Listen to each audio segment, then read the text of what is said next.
A tornado hit Cookeville the same day. People who live at one apartment complex that narrowly missed the worst of the weather tell us their complex still has not made some repairs.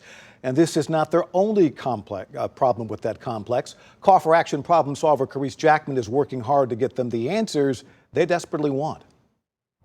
March 3rd was a night that many people will not forget here in Cookeville. One man reached out to us after he says even 6 months later, devastation and destruction from that night still remains on the walls of his apartment complex. Attic eaves dangling, siding missing from the outside walls, and a stick lodged into the Broadway apartment building constantly takes Paul Smith back to March 3rd. There was a car lot right up the road here. That night, I actually saw cars in the air above me from that car lot. While parts of Cookeville rebuild and repairs, Paul Smith says Broadway Apartments remain the same. And not only are we dealing with the fact that our buildings are damaged due to a tornado from March the 3rd, we have trouble with management trying to get them to do anything. Just to show you how close Smith and his neighbors were to the destruction that night, take a look behind us here. You can still see a boarded up house with tarp on the roof. The apartment complex, Broadway Apartments, is only 900 feet away to the right. If it had been 50 yards this way, you wouldn't be talking to me, because it would have destroyed these apartments.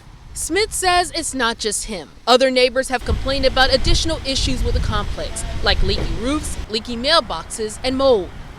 Chris Smith tells News 4 he's having a hard time getting in touch with management for just basic needs. I spent my personal time on my weekends instead of spending time with my family.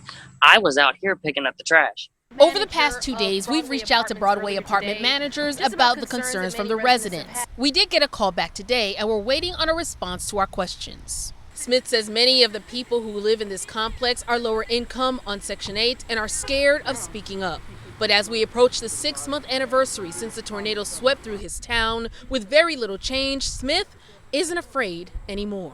There's a lot of older people here, disabled people. They're scared to stand up for their rights because they're afraid that they're going to lose their assistance and they're going to be evicted at the same time. Sorry, don't work that way with me. I'll fight. In Cookeville, I'm Call for Action problem solver Carice Jackman, News 4 Nashville.